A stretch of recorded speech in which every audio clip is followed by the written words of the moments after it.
आप एक ट्रैप में फंस चुके हैं और उस ट्रैप में आपकी सत्ता का आपके साथ पतन हो जाएगा। जी हां दोस्तों, आखिरकार योगी की उल्टी गिनती शुरू। जश्न में दिल्ली, कैमरे पर बड़ा ऐलान। शंकराचार्य के साथ उतरे बीजेपी के कई सारे एमएलए। स्वागत है आप सभी का। आप देख रहे हैं द राजनीति का विशेष सेगमेंट खबर और विश्लेषण। मैं हूं जबार खान। दोस्तों, आखिर अचानक रातों रात योगी की उल्टी गिनती शुरू कैसे हो गई? सबसे पहले आपको योगी सरकार और बीजेपी के एक विधायक का ट्वीट दिखाते हैं, जिन्होंने एक ट्वीट किया और योगी की उल्टी गिनती का ऐलान कर दिया। देखिए ट्वीट में उन्होंने लिखा क्या है। उन्होंने लिखा, आदरणीय केशव जी भाई साहब को हृदय से धन्यवाद। और इस ट्वीट में फोटो लगाई केशव प्रसाद मौर्य की, वो वाली जिसमें केशव प्रसाद मौर्य योगी के जरिए स्वामी शंकराचार्य अविमुक्तेश्वरानंद के खिलाफ पुलिस से एक्शन लिया था और नोटिस जारी करके पूछा था कि खुद को शंकराचार्य कहने वाले अविमुक्तेश्वरानंद बताएं कि आप शंकराचार्य हैं कि नहीं, हम कैसे मान लें। और उसी पर केशव प्रसाद मौर्य ने योगी का विरोध करते हुए कहा, शंकराचार्य अविमुक्तेश्वरानंद जी हमारे पूजनीय भगवान हैं, शंकराचार्य हैं, उसी उनके चरणों में हम नतमस्तक हैं। हम जांच कराएंगे किन लोगों ने उनके खिलाफ में, उनके शिष्यों के खिलाफ ऐसा दुर्व्यवहार किया। और उसी बयान वाले फोटो को बीजेपी विधायक ने लगाकर केशव प्रसाद मौर्य का धन्यवाद दिया है। आप दोस्तों सोचिए, आपको सभी शंकराचार्य का एकजुट होकर योगी के खिलाफ उतरने और योगी को सत्ता से हटाने के लिए मुहिम अब दिखाने जा रहे हैं। अगले चंद मिनट जरूर रहे दोस्तों, जिसमें वो धर्मगुरु भी हैं जो योगी के करीबी हुआ करते थे, मगर अब वो भी पलट गए।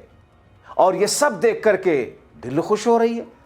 दोस्तों, ये सब आपको विस्तार से दिखाते हैं, मगर उससे पहले आप योगी के पतन की शुरुआत की एक और फोटो देखिए। आपको ये फोटो हिला देगा। और ये फोटो में ध्यान दीजिए कि पहली लाइन में बैठे हैं यूपी के डिप्टी सीएम केशव प्रसाद मौर्य, राजस्थान के सीएम भजनलाल शर्मा, एमपी के सीएम मोहन लाल यादव, और इनके पीछे वाली कतार में योगी आदित्यनाथ को बिठाया गया है। अब दोस्तों, इसके साथ हम आपको कुछ वीडियोस दिखाते हैं। विजुअल दिखाइए भाई, चलाइए जरा। योगी सिर झुकाकर हाथ नीचे किए हुए खड़े हैं, जबकि सारे सीएम हाथ जोड़ करके मोदी साहब को प्रणाम कर रहे हैं।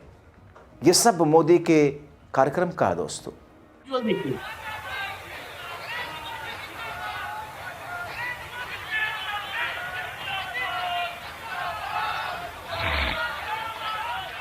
दोस्तों, वही होने लगा जिसके बारे में हमने 4 दिन पहले आपको बताया था और योगी को भी आगाह किया था, क्योंकि इन 4 दिनों के भीतर माहौल योगी के खिलाफ गुपचुप तरीके से बदल चुका है। दिल्ली से एक भी बयान नहीं आया।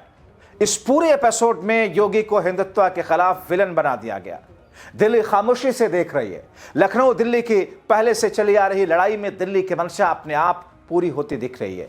280% जगत गुरु और धर्मगुरु योगी समेत बीजेपी के खिलाफ खड़े हैं, जिसमें योगी अभी भी अगर नहीं चेते तो फिर योगी को निपटाने की पटकथा अपने क्लाइमेक्स की तरफ पहुंच रही है। दिल्ली लखनऊ की लड़ाई का ऐसा हश्र होने जा रहा है जिसके बारे में योगी ने कभी सोचा नहीं होगा। हम लोग सनातन धर्म की अस्मिता स्वाभिमान की रक्षा के लिए प्रयागराज के माघ मेले में जंग लड़ रहे हैं। जंग अपनों से लड़ रहे हैं, जो अपने होने का, हिंदुत्व की राजनीति करने का, हिंदू राष्ट्र बनाने का और हमारे संतों के संरक्षण की, गो ब्राह्मणों के संरक्षण की बात करने वालों से जंग लड़ रहे हैं। बात छोटी सी थी, लड़ाइयां हुई, बटुकों को पीटा गया, चुटिया खींची गई, पटक पटक करके साधुओं को पीटा गया, महिलाओं का अपमान हुआ, एक बड़े संत का अपमान हुआ, उसको धक्का दे करके माघ मेले से शिविर तक ला करके टिका दिया गया। 2 लाइन में बात बन सकती थी। क्षमा करिए, मैं योगी जी आपको सावधान कर रहा हूं, ये ब्यूरोक्रेट्स आपको ले डूबेंगे, ये जो ट्रोल आर्मी है आपको ले डूबेगी, ये कहीं का नहीं छोड़ेगी आपको।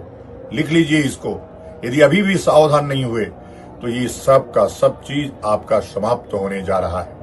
आप एक ट्रैप में फंस चुके हैं और उस ट्रैप में आपकी सत्ता का आपके साथ पतन हो जाएगा। लगे हाथ एक और बयान सुनवा देते हैं और उसके बाद फिर आगे बढ़ते हैं। शासन इनके हाथ में है क्या? चार खाने चित्त हो जाते हैं। नरसिंह राव हमसे टकराए कहाँ गए, मुलायम सिंह हमसे टकराए कहाँ गए, लालू यादव हमसे टकराए कहाँ गए, ज्योतिर्बस हमसे टकराए कहाँ गए। आज मोदी या योगी हमसे टकरा रहे हैं। एक आतंकवादी जल्लाद हुर्रियत के नेता के एजेंट को ये विदेशों में पूरी का शंकराचार्य बना के भिजवा रहे हैं मोदी योगी, ये भी शासन करना ही होगी। 1,97,49,124 वर्षों की हमारी श्रीमन नारायण से लेकर अब तक की गुरु परंपरा है। श्रीमद् भगवद गीता के 8वें अध्याय के अनुशीलन से यह तथ्य निकला। श्रीमन नारायण से 10वें स्थान पर आदि शंकराचार्य हुए। आदि शंकराचार्य के बाद मेरा 145वां स्थान है। श्रीमन नारायण से 155वां स्थान है। स्थान तो 155वां ही है, लेकिन वर्ष की दृष्टि से अंकन करें तो 1,97,49,124 वर्षों की हमारी गुरु परंपरा है। 1000 मोदी आकर के भी फूंक मारे, हिला डुला नहीं सकते। आपको राम मंदिर का आमंत्रण मिला? कोई आया था कि आप एक व्यक्ति को लेकर जा सकते, मुझे क्या जरूरत है जाके प्रधानमंत्री को हाथ जोड़ने की जरूरत क्या है। वहाँ जाकर शंकराचार्य का क्या स्थान होगा। अगर मैं पहुँच ही जाऊँगा तो मोदी जी का क्या स्थान होगा, विचारने तो ये समझ गए। मैं पहुँच जाऊँगा तो मोदी जी का क्या स्थान होगा, या मोदी जी का स्थान होगा तो शंकराचार्य को क्या देगा, ऐसे ऐसे कर लेंगे और मुझे क्या जरूरत है। जब दोस्तों ये तो एक ट्रेलर था। अब जगत गुरु रामानुज आचार्य ने किस तौर पर योगी के खास धर्म गुरुओं की ढोल फाड़ते हुए शंकराचार्य स्वामी अविमुक्तेश्वरानंद के समर्थन में आकर योगी को चैलेंज दिया। राम भद्राचार्य की कैसे पोल खोली। अच्छा, राम भद्राचार्य कौन अच्छा किए हैं दंड लेकर के? हमारे यहाँ खंडित मूर्ति की पूजा नहीं होती, ब्राह्मण अंग भंग हो तो उसकी पूजा नहीं होती। तुम जगत गुरु बने हो, ये कौन सा तरीका है? कह रहे हैं कि हम पैदल जाते हैं स्नान करने। वो अरे वो पैदल जाएं, छिरा के जाएं, कंधे बजाएं, तिरथी बजाएं, किथी बजाएं, हाथी बजाएं, घोड़ा बजाएं, गधा बजाएं, हमसे मतलब नहीं है तुम कैसे जाते हो। लेकिन हमारी संतुष्टि है, हम पालकी से जा रहे हैं, तुम्हें कौन सी। अरे आकर के भी तो कह सकते थे कि स्वामी जी मैं क्षमा चाहता हूँ, आप इसका त्याग कर दीजिए और हमारे साथ आप पैदल चलिए, हम आपको सम्मान स्नान करा के वापस लाएंगे। लेकिन वहाँ धक्का मारेंगे वहाँ पर। अरे ठीक है, हम मानते हैं पिछली साल जो घटना घटी, हम सब पैदल जाएंगे स्नान करने, लेकिन कम से कम कहने का लहजा होना चाहिए, तो एक निवेदन करने का तरीका होना चाहिए। इस तरह से अपमान करने का अधिकार नहीं होगा। आखिर शंकराचार्य जी कह रहे हैं हमें न्याय नहीं मिलेगा तो हम प्रयागराज से दिल्ली के लिए जो है धरने पर बैठेंगे। निश्चित होगा, ये तो निश्चित होगा। बताता रहा हूँ, मैं भी ये तो कह रहा हूँ। मैं जगत गुरु रामानुजाचार्य हूँ, मैं समर्थन करता हूँ। बोल जगत गुरु महाराज की जय। किस दृष्टि से देखते हैं महाराज जी इस मामले को लेकर? अभी कुछ नहीं बिगड़ा है, सबको इस बारे में सोचना चाहिए और मैं इसकी घोर निंदा करता हूँ। जितने भी साधु समाज हैं सबको एकत्रित होकर के आज अगर स्वामी जी के साथ ही अपमान हुआ तो निश्चित है हमारे यहाँ चारों शंकराचार्य, 13 अखाड़े और पांचों वैष्णवाचार्य। मगर दोस्तों इन तमाम चीजों के बीच शंकराचार्य निश्चलानंद ने अब जो कदम उठाया उसने बीजेपी को चिंतित कर दिया। योगी आदित्यनाथ के गुट को चिंतित कर दिया। उन्होंने ऐलान कर दिया कि योगी मोदी ने संतों के साथ जो कुछ किया, मोदी योगी ने भयंकर युद्ध का आरंभ कर दिया है। उससे सबका खून खोल रहा है। अगर मेरा खून खोला तो परले आ जाएगा। संतों के साथ जो मारपीट हुई, ब्रह्मचारियों पर चोटी पकड़े गए, ये सब बिल्कुल गलत। और स्नान की जो मर्यादा है शंकराचार्यों को यहाँ उन पर लागू है, उसका पालन करना चाहिए। शासन तंत्र की कमी है। कुंभ के अवसर पर नागा लोग स्नान कर सकते हैं, शंकराचार्यों के लिए कोई व्यवस्था नहीं होती। शंकराचार्य करें न करें, शासन तंत्र केवल उनको देखता है जो नागा लोग होते हैं, उनके अखाड़े को देखता है। शंकराचार्य तो कुंभ के अवसर पर भी शासन तंत्र के द्वारा उपेक्षित होते हैं। गंगा स्नान करने की जो सनातन विधा है उसका अनुगमन हमको भी करना चाहिए। ठीक है, राजा मोदी की तरह ये सब काफी चाहते हैं।